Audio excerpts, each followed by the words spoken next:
വള്ളലാർ ശ്രീ രാമലിംഗസ്വാമികളുടെ അരുൾപ്പെരുഞ്ചോതിയിലെ അടുത്ത അകവലിലേക്കാണ് നാം പ്രവേശിക്കുന്നത്. സമയം കടந்த തനിപ്പൊരുൾ വെളിയായി അമയും തിരുസഭയിൽ അരുൾപ്പെരും ജ്യോതി. തിരുസഭയിലെ അരുൾപ്പെരും ജ്യോതി, തിരുസഭയിൽ പ്രകാശിക്കുന്ന ഈ അരുൾപ്പെരും ജ്യോതി ഏതാണ്? സമയം കടന്ന തനിപ്പൊരുളാണ്. സമയം കടന്ന തനിപ്പൊരുളായ ചിതാകാശത്തിലാണ് ഈ അരുൾപ്പെരും ജ്യോതി പ്രകാശിക്കുന്നത്. അപ്പോൾ സമയം കടന്ന എന്ന് വെച്ചാൽ സമയം എന്നുള്ളത് ഇവിടെ ശൈവമതത്തെ സൂചിപ്പിക്കുന്നു. ശൈവമതത്തെയും കടന്നു നിൽക്കുന്ന സമയമാർഗം, ശൈവ സമയത്തെയും കടന്നു നിൽക്കുന്ന അരുൾപ്പെരും ജ്യോതി. ലോകത്തിലെ ഏറ്റവും പ്രാചീനമായ ദർശനം എന്ന് പറഞ്ഞത് ശൈവ സമയമാണ്. അതായത് ശൈവ ദർശനമാണ്, ശൈവ സിദ്ധാന്തമാണ്. ഈ ശൈവ മതത്തെ കടന്നു നിൽക്കുന്നതാണ് അരുൾപ്പെരും ജ്യോതി. ശൈവ മതത്തെ മാത്രമല്ല, എല്ലാ മതങ്ങളെയും കടന്നു നിൽക്കുന്ന ഒന്നാണ് അരുൾപ്പെരും ജ്യോതി. അപ്പോൾ എല്ലാ മതങ്ങൾക്കും അപ്പുറമുള്ള ആത്മീയതയുടെ ചിത്സഭയിൽ വിളങ്ങുന്ന അരുൾപ്പെരും ജ്യോതി. ഇവിടെ വള്ളലാർ വളരെ വലിയൊരു ഏകദർശനത്തിലേക്കാണ് എത്തിച്ചേരുന്നത്.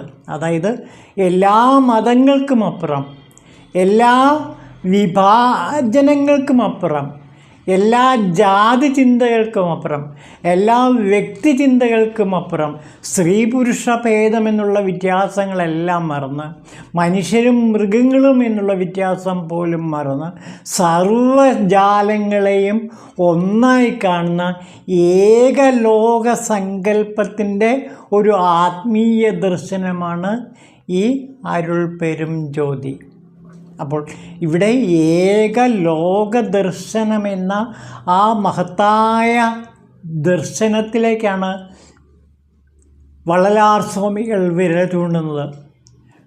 ലോകം മുഴുവനും ഒരു കുടക്കീഴിൽ ഒരേ ആത്മീയതയുടെ ചിതാകാശവെളിയിൽ പ്രകാശിക്കുന്ന പെരും ജ്യോതി, അരുൾപ്പെരും ജ്യോതി. അപ്പോൾ ഓർക്കുക, ഇവിടെ മതങ്ങളില്ല, മതങ്ങൾക്കെല്ലാം അപ്പുറമാണ്. മതവും ആത്മീയതയും തമ്മിൽ വളരെ വ്യത്യാസമുണ്ട്. മതം എന്ന് പറയുന്നത് ഈ ദർശനങ്ങളുടെ ആചാരാനുഷ്ഠാനങ്ങളുടെ ഒരു ഭാഗമായിട്ടാണ് മതം രൂപപ്പെടുന്നത്.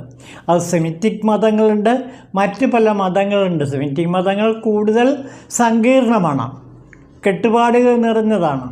അതേസമയം മറ്റ് മതങ്ങൾ അത്രയും കെട്ടുപാടുകൾ നിറഞ്ഞതല്ല താനും. പക്ഷേ എല്ലാ മതങ്ങൾക്കും പരിമിതികളുണ്ട്, എല്ലാ മതങ്ങൾക്കും അതിരുകളുണ്ട്. ഈ അതിരുകളില്ലാത്ത മതങ്ങൾക്കും അപ്പുറമുള്ള ആത്മീയതയെക്കുറിച്ചിട്ടാണ് ഇവിടെ വള്ളലാർ അരുൾപ്പെരും ജ്യോതിയിൽ വിവരിക്കുന്നത്. സമയങ്ങൾക്കെല്ലാം അപ്പുറം, സമയം കടന്ന തനിപ്പൊരുൾ വെളിയാണ് അരുൾപ്പെരും ജ്യോതി എന്നാണ് പറയുന്നത്. സമയങ്ങളെല്ലാം കടന്ന എല്ലാ മതചിന്തകൾക്കും അപ്പുറമുള്ള ആത്മീയത, അതാണ് ഇവിടെ പറയുന്നത്. സ്പിരിച്വാലിറ്റിയും അതേപോലെ തന്നെ റിലീജിയനും തമ്മിൽ കുറേ വ്യത്യാസമുണ്ട്. റിലീജിയൻ എന്ന് പറയുന്നത് മതവിഭാഗങ്ങളുടെ ചട്ടക്കൂടുകളും കെട്ടുപാടുകളും നിയന്ത്രണങ്ങളുമൊക്കെ ഉള്ളൊരു സംവിധാനമാണ്. പക്ഷേ ആത്മീയത എന്ന് പറയുന്നത് യാതൊരു കെട്ടുപാടുകളുമില്ലാത്ത സർവസ്വാതന്ത്ര്യമായ ആത്മാനുഭൂതിയെയാണ് ആ അരുൾപ്പെരും ജ്യോതി ചിത്രീകരിക്കുന്നത്. അപ്പോൾ വള്ളലാർ പറയുന്ന അരുൾപ്പെരും ജ്യോതി എന്നുള്ളത് സത്യത്തിൽ ഒരു മാനവികതയുടെ ആത്മീയ ദർശനമാണ്. അതാണ് വള്ളലാർ നൽകിയ മഹത്തായ സംഭാവന. ഒരുപക്ഷെ വള്ളലാർ രാമലിംഗ സ്വാമികൾ നൽകിയ മഹത്തായ സംഭാവന എന്ന് പറഞ്ഞാൽ ഈ അരുൾപ്പെരും ജ്യോതിയാണ്. അരുൾപ്പെരും ജ്യോതി എന്ന് പറഞ്ഞാൽ മതങ്ങൾക്കെല്ലാം അപ്പുറമുള്ള ചിത് സഭയിൽ, ചിത്താകുന്ന സഭയിൽ, ചിതാകാശമാകുന്ന വെളിയിൽ, ചിതാകാശത്തിൽ പ്രകാശിക്കുന്ന അരുൾപ്പെരും ജ്യോതി. ഈ ജ്യോതിയെ ആർക്കും എപ്പോഴും എങ്ങനെയും ഉൾക്കൊള്ളാൻ കഴിയും. ജ്യോതി സ്വരൂപമായ ഈശ്വരനാണ് ഇവിടെ ചിത്രീകരിക്കുന്നത്. ആ ഈശ്വരന് പേരുകളില്ല, തരതമ ഭേദങ്ങളില്ല, വിവേചനങ്ങളൊന്നുമില്ല. ഇത് നിത്യപ്രകാശമായ അരുൾപ്പെരും ജ്യോതിയാണ്. അരുൾപ്പെരും ജ്യോതി ഏതെങ്കിലും ഒരു മതവിഭാഗത്തിന് സ്വന്തമല്ല, ഏതെങ്കിലും ഒരു ജാതിക്ക് സ്വന്തമല്ല, ഏതെങ്കിലും വ്യക്തികൾക്ക് സ്വന്തമല്ല. ഇത് ലോകം മുഴുവനും നിറഞ്ഞു നിൽക്കുന്ന ആത്മീയതയുടെ അരുൾപ്പെരും ജ്യോതിയാണ്. അതാണ് വള്ളലാർ നൽകിയ ഏറ്റവും മഹത്തായ സംഭാവന. എല്ലാ ലോക ജനതയ്ക്കും, എല്ലാ വിഭാഗങ്ങൾക്കും ഒരുപോലെ ഉൾക്കൊള്ളാൻ ഈ അരുൾപ്പെരും ജ്യോതിയെ കഴിയും. അത് ജ്യോതിസാണ്, പ്രകാശമാണ്. ഈ പ്രകാശം തന്നെയാണ് പല പല മതങ്ങളായി വിഭജിക്കപ്പെട്ടത്. ഏത് മതം എടുത്തു നോക്കിയാലും അതിലെല്ലാം ഈ അരുൾപ്പെരും ജ്യോതി കാണാൻ കഴിയും. ഏത് മതം എടുത്തു നോക്കുകയുള്ളൂ, എല്ലാ മതങ്ങളുടെയും ആത്മസത്ത എന്ന് പറയുന്നത് ഈ അരുൾപ്പെരും ജ്യോതിയാണ്, ഈ പ്രകാശധാരയാണ്. ചിത് സഭയിൽ, അതായത് ചിദംബരത്തിൽ, നമ്മുടെ ശിരസിലെ ആജ്ഞാചക്രത്തിൽ നിത്യമായി പ്രകാശിച്ചുകൊണ്ടിരിക്കുന്ന ദീപമാണ് ഈ അരുൾപ്പെരും ജ്യോതി. ആ അരുൾപ്പെരും ജ്യോതിക്ക് യാതൊരു കെട്ടുപാടുകളോ അല്ലെങ്കിൽ നിയന്ത്രണങ്ങളോ അല്ലെങ്കിൽ അതേപോലെ അസ്വാതന്ത്ര്യമോ ഇല്ല. അത് സ്വാതന്ത്ര്യത്തിൻ്റെ ലോകത്തിലാണ്, സ്വാതന്ത്ര്യത്തിൻ്റെ ചിതാകാശത്തിലാണ് ഈ അരുൾപ്പെരും ജ്യോതി നിത്യമായി പ്രകാശിച്ചു നിൽക്കുന്നത്. ഇത് ലോകത്തിലെ എല്ലാവർക്കും അവകാശപ്പെട്ടതാണ്. ലോകത്തിലെ എല്ലാ ജനങ്ങൾക്കും, അതേപോലെ എല്ലാ വിഭാഗങ്ങൾക്കും, എല്ലാ തരതമഭേദമില്ലാതെ ജീവജാലങ്ങൾക്കെല്ലാം ഒരുപോലെ അവകാശപ്പെട്ടതാണ് ഈ അരുൾപ്പെരും ജ്യോതി. അതാണ് വള്ളലാർ ലോകത്തിന് നൽകിയ മഹത്തായ സംഭാവന. അപ്പോൾ ഈ അരുൾപ്പെരും ജ്യോതിയിലൂടെ എല്ലാ മതവിഭാഗങ്ങളുടെയും ഉള്ളിൻ്റെ ഉള്ളിൽ ജ്വലിച്ചു നിൽക്കുന്ന ചിത് സഭയിലെ ആ തിരുവെളിച്ചമാണ്, ആ തിരുവൊളിയാണ്, അരുൾപ്പെരും ജ്യോതിയാണ് ഇവിടെ വള്ളലാർ നമുക്കായി നൽകുന്നത്. ഈ അരുൾപ്പെരും ജ്യോതി എൻ്റെ ശിരസാകുന്ന ചിത്സഭയിൽ ആജ്ഞാചക്രത്തിൽ പുരികമധ്യത്തിൽ ഉള്ള മൂന്നാം കണ്ണിൽ, അതായത് ദീപദർശനത്തിലൂടെ ഞാൻ എൻ്റെ പുരികമധ്യത്തിൽ സാക്ഷാത്കരിക്കുന്നത് ഈ അരുൾപ്പെരും ജ്യോതിയാണ്. ഈ അരുൾപ്പെരും ജ്യോതിക്ക് തരതമഭേദങ്ങളൊന്നും തന്നെയില്ല. മതചിന്തകളോ മറ്റ് ജാതി വിഭാഗങ്ങളോ തരംതിരിവുകളോ രാജ്യവിഭജനങ്ങളോ ഒന്നും തന്നെയില്ല. ലോകത്തിലെ ഏത് ജനതയ്ക്കും ഈ പ്രകാശധാരയെ ഉൾക്കൊള്ളാം. സ്വന്തം ശരീരത്തിലെ ശിരസാകുന്ന ചിദംബര രഹസ്യമാണിത്.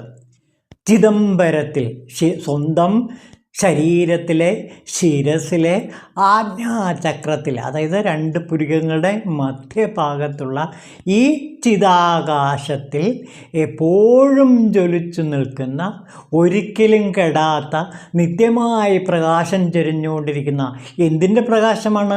സ്നേഹത്തിൻ്റെ പ്രകാശമാണ് എപ്പോഴും ചൊരിഞ്ഞുകൊണ്ടിരിക്കുന്നത്.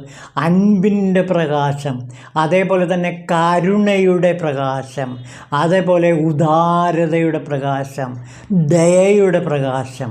അപ്പോൾ ഈ പ്രകാശത്തിന് സപ്തജ്വാലകളാണുള്ളത്. അഗ്നിക്ക് എപ്രകാരമാണോ 7 ജ്വാലകളുള്ളത്, അതേപോലെ സപ്തജ്വാലകൾ നിറഞ്ഞതാണ് ഈ അരുൾപ്പെരും ജ്യോതി. അതിലേറ്റവും പ്രധാനപ്പെട്ടവും ശക്തവുമായ ജ്വാല എന്ന് പറയുന്നത് അൻപാണ്, സ്നേഹം. അൻപിൻ്റെ പ്രകാശമാണ് ഈ അരുൾപ്പെരും ജ്യോതി. പിന്നെ അതേപോലെ തന്നെ കരുണയുടെ പ്രകാശമാണ് ഈ അരുൾപ്പെരും ജ്യോതി. ദയയുടെ പ്രകാശമാണ് ഈ അരുൾപ്പെരും ജ്യോതി. ഉദാരതയുടെ പ്രകാശമാണ് ഈ അരുൾ പെരും ജ്യോതി. അതേപോലെ തന്നെ സഹവർത്തിത്വത്തിൻ്റെ സമഭാവനയുടെ അരുൾ പെരും ജ്യോതിയാണിത്. അതേപോലെ തന്നെ സാഹോദര്യത്തിൻ്റെ അരുൾ പെരും ജ്യോതിയാണ്. മാതൃപിതൃ ബന്ധത്തിൻ്റെ അരുൾ പെരും ജ്യോതിയാണ്. ഒരു അച്ഛനും അമ്മയും എങ്ങനെയാണോ തൻ്റെ കുഞ്ഞിനെ കാത്തുരക്ഷിക്കുന്നത്, അതുപോലെ ഈ അരുൾ പെരും ജ്യോതി, നമ്മുടെ ഭൂമധ്യത്തിലുള്ള ഈ അരുൾ പെരും ജ്യോതി നമ്മെ ഒരു കുഞ്ഞിനെ പോലെ, സ്വന്തം മകനെ പോലെ അല്ലെങ്കിൽ മകളെ പോലെ നമ്മെ കാത്തുരക്ഷിച്ച് നമ്മുടെ അകത്തും പുറത്തും മേലിലും താഴെയും എല്ലായിടത്തും 10 ദിക്കിലും നിറഞ്ഞു നിൽക്കുന്നതാണ് ഈ അരുൾ പെരും ജ്യോതി. അപ്പോൾ എന്നെ ആകെ പ്രൊട്ടക്റ്റ് ചെയ്യുന്ന, എന്നെ ആകെ സംരക്ഷിക്കുന്ന ഒരു സംരക്ഷണത്തിൻ്റെ കവചമാണ് അരുൾ പെരും ജ്യോതി. അപ്പോൾ അരുൾ പെരും ജ്യോതി ധ്യാനത്തിലൂടെ നമ്മൾ എന്ത് ചെയ്യാണ്? ഒരു മഹാകവചം സൃഷ്ടിക്കുകയാണ്. സ്നേഹത്തിൻ്റെ കവചം സൃഷ്ടിക്കുകയാണ്, കരുണയുടെ കവചം സൃഷ്ടിക്കുകയാണ്, അതേപോലെ തന്നെ അഭയത്തിൻ്റെ കവചം സൃഷ്ടിക്കുകയാണ്. ഏറ്റവും പ്രധാനപ്പെട്ടത് അഭയമാണ്, ഭയമില്ലായ്മ.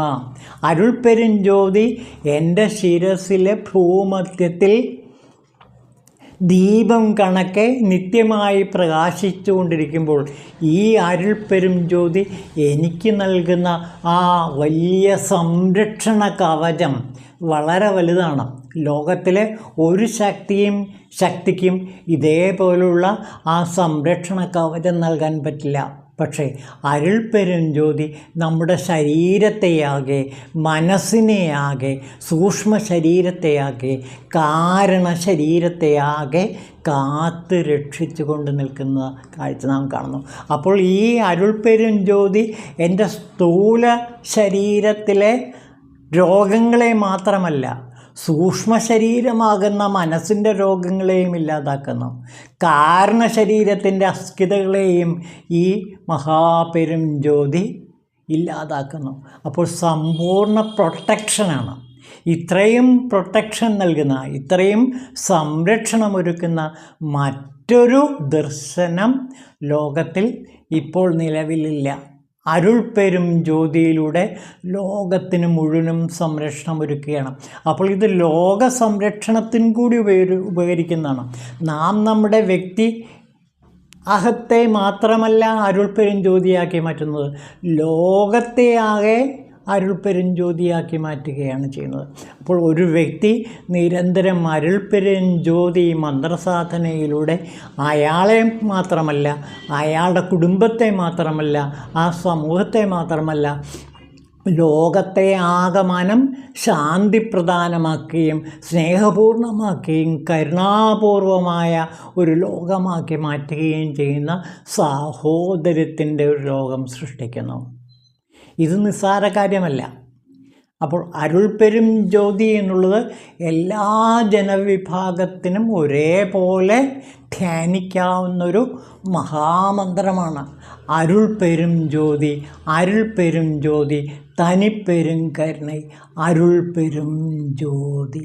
ലോകാഹ സമസ്താഹ സുഖിനോ ഭവന്തു.